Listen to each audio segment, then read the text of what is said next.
What if the most dangerous people you'll ever meet aren't villains plotting your downfall? What if they're simply carriers, handing you their internal chaos, their unresolved issues, and their deepest insecurities disguised as your own thoughts? It sounds like something from a psychological thriller, but it's a very real phenomenon that Carl Jung called psychic contagion. Jung wasn't just a pioneer of psychoanalysis. He was a master observer of the human soul. He understood that our minds aren't isolated fortresses.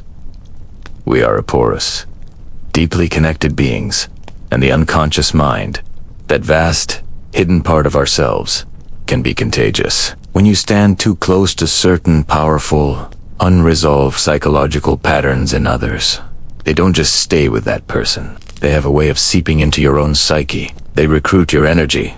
They subtly warp your perceptions, and before you know it, you can find yourself thinking, feeling, and even acting in ways that are completely against your own nature, your own values, and your own best interests. Think about it. Have you ever left a conversation feeling drained, confused, or suddenly anxious for no apparent reason? Have you ever found yourself obsessing over a minor comment someone made, replaying it in your head as if it holds some monumental importance? Or maybe you felt an inexplicable wave of anger, sadness, or shame after interacting with a specific person. A feeling that just doesn't seem to belong to you. This isn't just about having a bad vibe. This is your psychic immune system sending you a warning signal. It's telling you that you've been exposed to something contagious. This isn't about becoming paranoid or building walls around yourself. Quite the opposite. This is about developing what I call hygiene for the soul. Just as we wash our hands to prevent physical illness, we need to learn how to cleanse our minds from the psychic residue of others. It's about recognizing the patterns before they take root, before they start living rent-free in your head and dictating your emotional reality. In T-Series, we're going to map out 6 of these Jungian danger types. These aren't just personality quirks. They are powerful archetypal patterns that carry a significant psychic charge. Learning to spot them early is one of the most crucial self-preservation skills you can develop. It's the key to maintaining your own mental clarity, emotional stability, and personal sovereignty. The first step is awareness, acknowledging that this invisible transfer of energy is real and that it affects you. You have to accept that someone else's internal storm can, and will, try to make landfall on your shores if you're not prepared. It's not their fault, and it's not your fault. It's simply the law of psychic contagion at work. They are unconsciously trying to offload their psychic burden, and your empathetic, open nature might be the perfect, unwitting recipient. These patterns are masters of disguise. They don't announce themselves. They often arrive cloaked in charisma, vulnerability, or even authority. They can be found in our workplaces, in our friend groups, and yes, even in our own families. The person might not even be aware of the effect they have on others. They're just living out their own unconscious drama, and you've inadvertently been cast in a supporting role without ever seeing the script. So, here's your task before we dive into the first 2 types.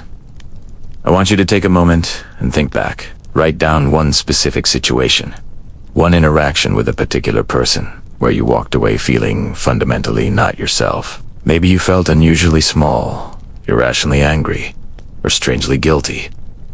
Don't analyze it too much yet. Just capture that memory, that feeling of psychic dissonance. Hold on to that, because in part 2, we're going to meet the first 2 danger types, the shadow projector and the velvet controller, and we'll begin to understand how your silence, your observation, can become your most powerful shield against them. Have you ever felt like someone is reading your mind, but they're only seeing the parts they put there? Or like the kindest hand you've ever felt is quietly, almost imperceptibly, moving your steering wheel? If that resonates, you've likely encountered 2 of the most subtle yet powerful manipulators. The shadow projector and the velvet controller. Let's break them down. First up, the shadow projector. This is the person who simply cannot own their own darkness. We all have a shadow side.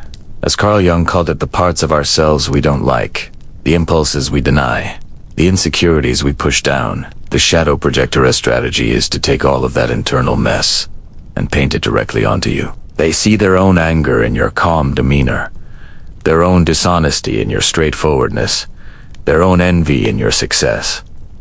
This isn't just a simple misunderstanding. It's an active, aggressive transfer of blame. They'll accuse you of things you never did, sometimes with such conviction that you start to question your own reality. They express moral outrage at a perceived slight that is actually a reflection of their own moral failings. It's that friend who accuses you of being selfish for setting a boundary, when in reality, they're the one constantly overstepping, or the colleague who suggests you're trying to sabotage a project, when they are the one feeling insecure about their own contribution. The classic line from a shadow projector sounds something like, "I know what you're really thinking."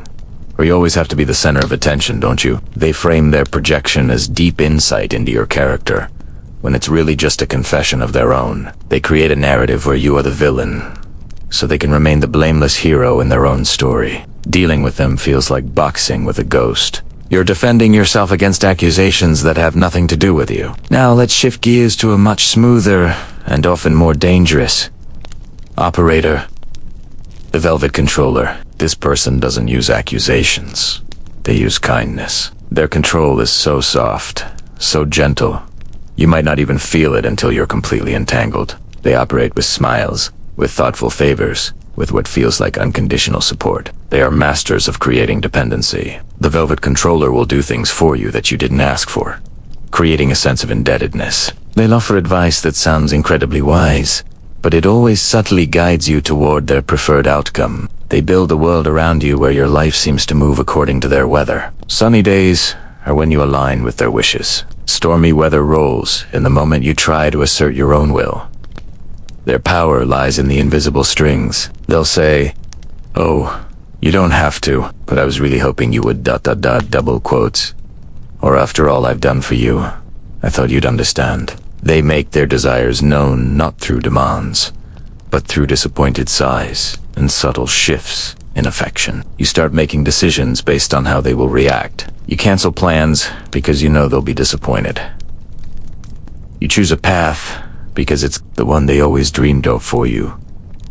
The control is velvety soft, but it's an iron grip nonetheless. You feel grateful to them, even as your own autonomy is slowly eroding. So, how do you defend yourself against these two very different, yet equally draining archetypes? The defense is surprisingly simple, though not easy. It requires immense self-control. First, against the shadow projector, your best defense is to become a mirror that reflects nothing. When they throw an accusation at you, refuse to catch it. Don't argue, don't justify, don't explain. Defending yourself against a projection is like trying to clean up an oil spill with a sponge.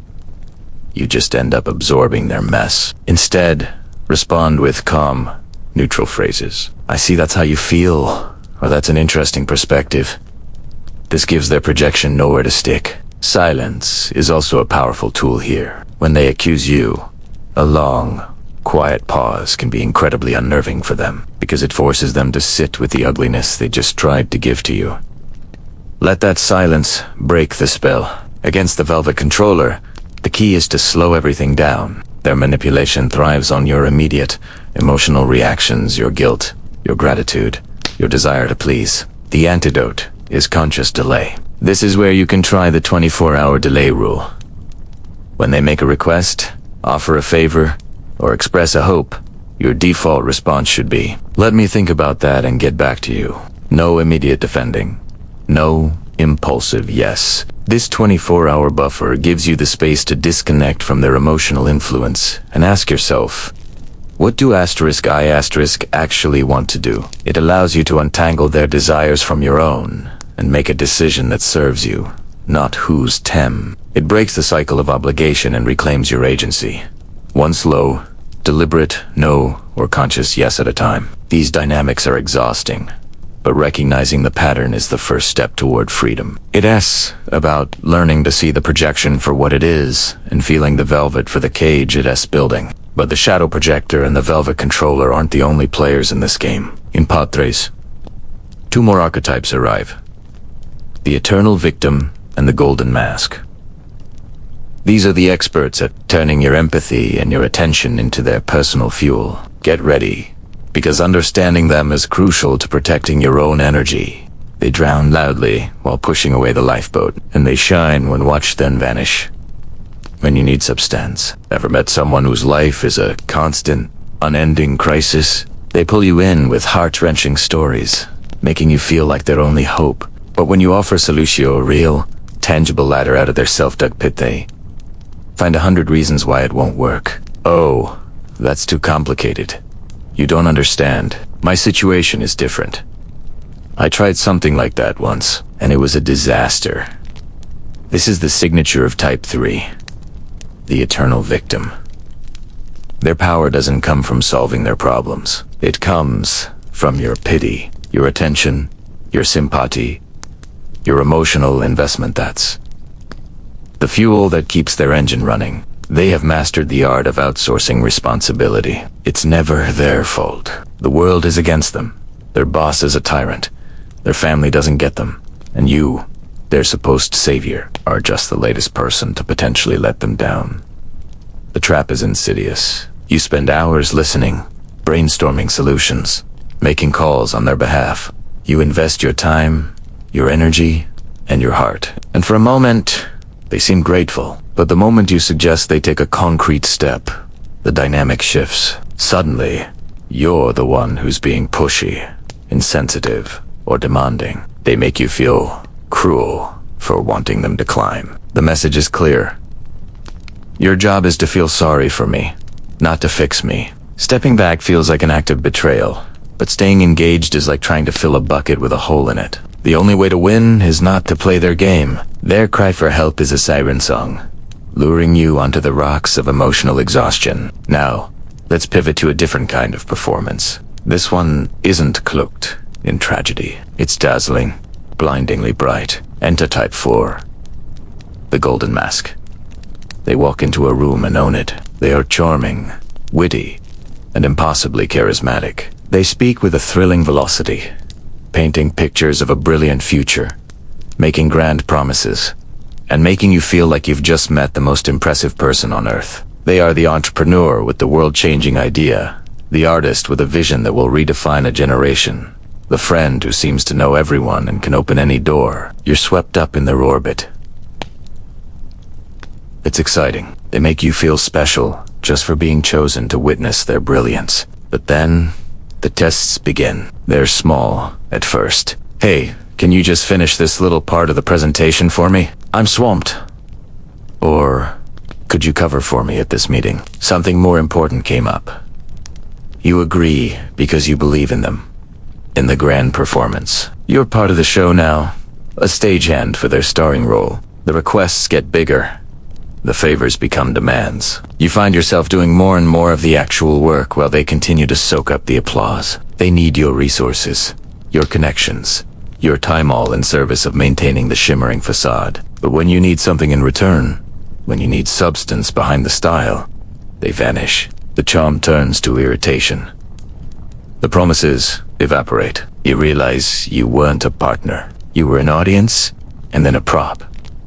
The Golden Mask is a performer, not a collaborator. They thrive on admiration, not mutual effort. The entire relationship is built on a stage, and when the lights go down and the crowd goes home, you're left alone to clean up the confetti. For both the eternal victim and the Golden Mask, the tell is time and consistency. The victim's stories never lead to action, only more stories. The Mask's promises never lead to substance, only more promises. One drains you with their manufactured helplessness, the other with their hollow brilliance. So how do you protect yourself without becoming cynical? You set a compassion boundary. Your support must be matched by their effort.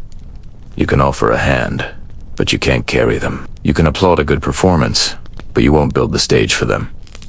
Recognizing these patterns isn't about judging. It's about discerning where to invest your most valuable asset, your energy. Because if you're re-exhausted by the weight of someone else's manufactured drama or dazzled into servitude, you have nothing left for the people who genuinely want to build with you. The key is to observe, not just absorb. Watch what they do, not just what they say. Does their narrative ever change? Does their performance ever lead to a real outcome? Over time, the masks slip, and the patterns become undeniable. And that's when you have the clarity to make a choice not about who they are, but about what role you're willing to play in their script. In part 4, we'll journey deeper, confronting to even more complex and disorienting types.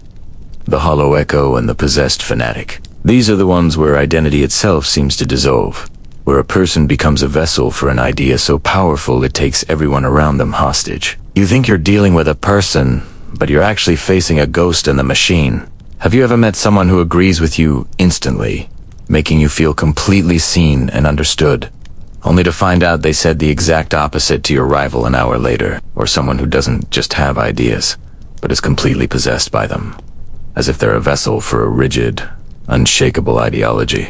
If these scenarios ring a bell, you've very likely encountered two of the most draining and confusing archetypes out there.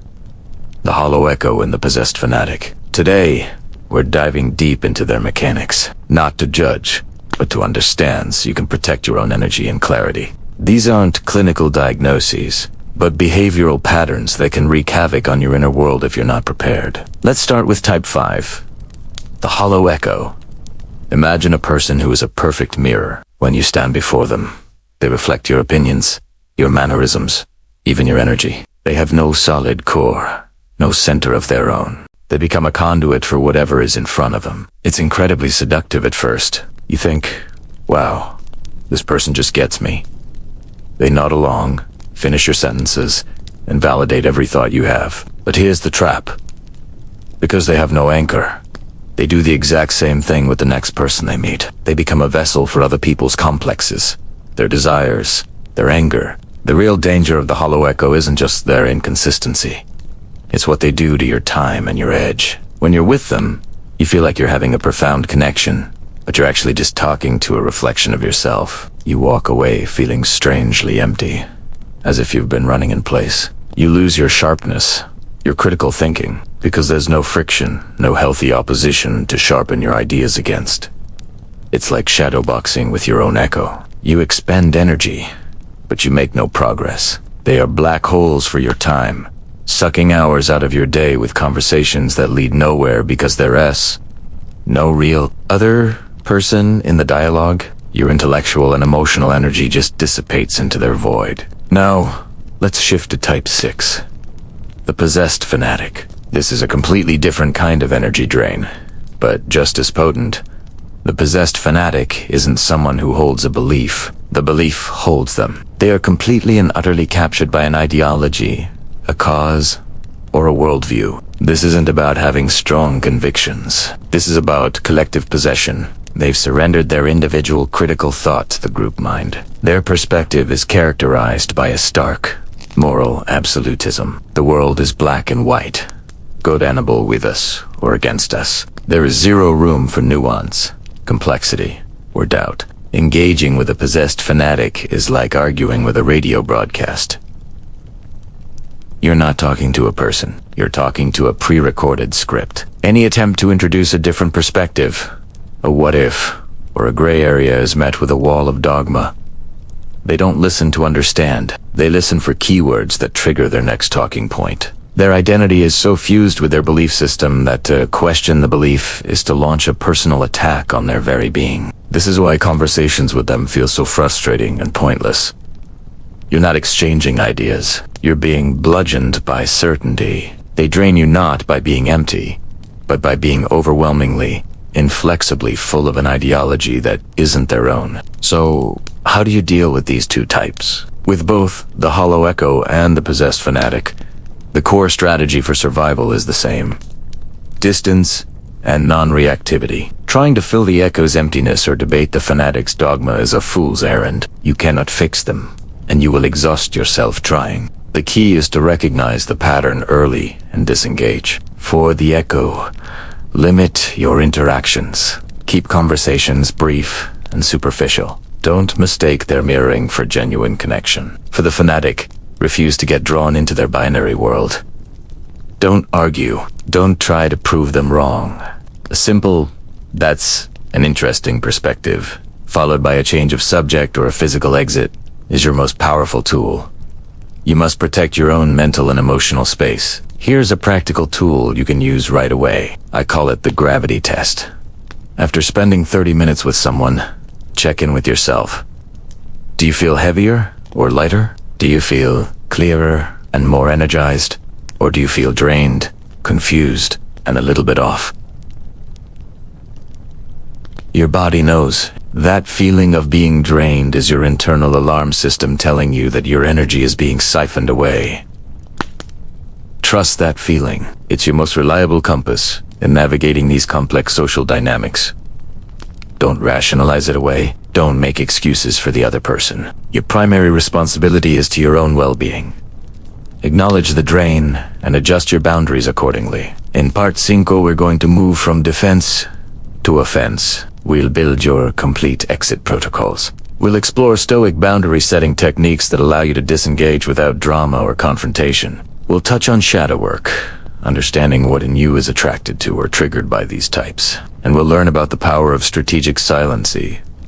Kind of silence that makes you untouchable, that breaks the dynamic and reclaims your power. Stay tuned.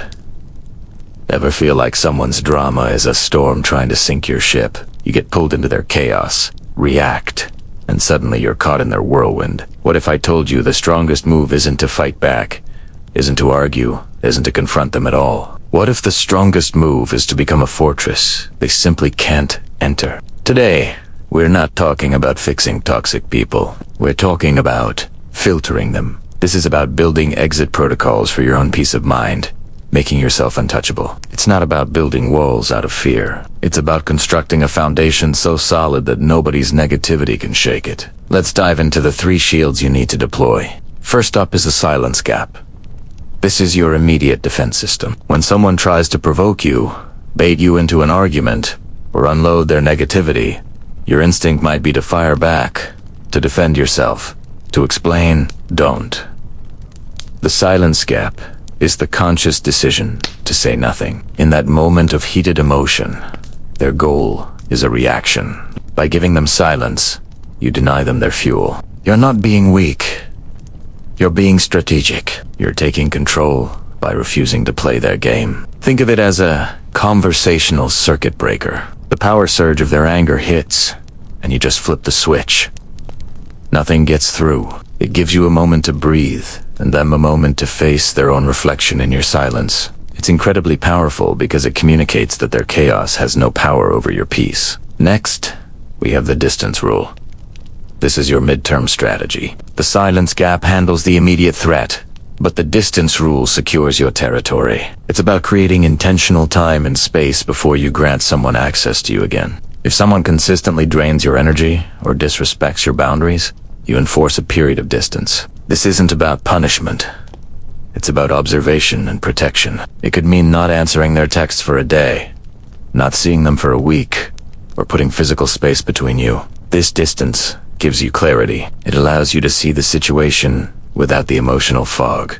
It also teaches the other person that access to you is a privilege, not a right. It forces them to reconsider their approach if they want to be in your life. You are the gatekeeper of your own energy. The distance rule ensures only those who respect your space are allowed inside. Now for the most crucial shield, the one that makes the other two unshakable. The shadow audit. This is where you turn inward. Ask yourself, what part of me gets hooked? Why do their words or actions trigger me so intensely? Is it a need for approval? A fear of being disliked? A past wound they're poking? The shadow audit is about understanding your own vulnerabilities. Manipulators are experts at finding these hooks and pulling on them. When you identify what in you gets entangled, you can begin to heal it. You're not just building external defenses, you're reinforcing your core. This is the difference between a temporary fix and a permanent upgrade to your operating system. When you know your triggers, they lose their power. You see the hook coming, and you can simply choose not to bite. Strengthening your core is the ultimate goal. This isn't just about deflecting others. It's about building an unshakable center within yourself. You can do this through 2 powerful practices: micro-oaths and solitude. A micro-oath is a small, daily promise you make to yourself and keep. I will not check my phone for the first 30 minutes of the day. I will take a 10-minute walk by myself. Each time you keep these tiny promises, You build self. You prove to yourself that your word, to yourself, matters. Solitude, on the other hand, is your training ground. Spending time alone, without distraction, allows you to get comfortable with your own thoughts and energy. It's where you learn to be your own source of validation and peace. When you are your own anchor, other people's storms can rage all they want. They can't board your ship because you are firmly in command, navigating your own calm waters. Remember, the goal isn't to become cold or unfeeling. It's to become discerning. It's to have a filtering system so effective that only healthy, reciprocal, and respectful energy can enter your life. You don't fix these types of people, you filter them. You become the fortress, not by being aggressive, but by being grounded, self-aware, and disciplined. So, what's your next step? I want you to think about this. Which of these toxic patterns have you seen in your life recently? More importantly, what is one boundary, one micro-oath, or one rule you will enforce this week to start building your fortress? Comment below and let's hold each other accountable. And if you're ready to take this even deeper, make sure you subscribe. In the next video, we're going to explore how to turn your shadow into your greatest power, ensuring manipulators have absolutely nothing to grab onto. Thank you for watching. Stay strong, stay centered, and I'll see you in the next one.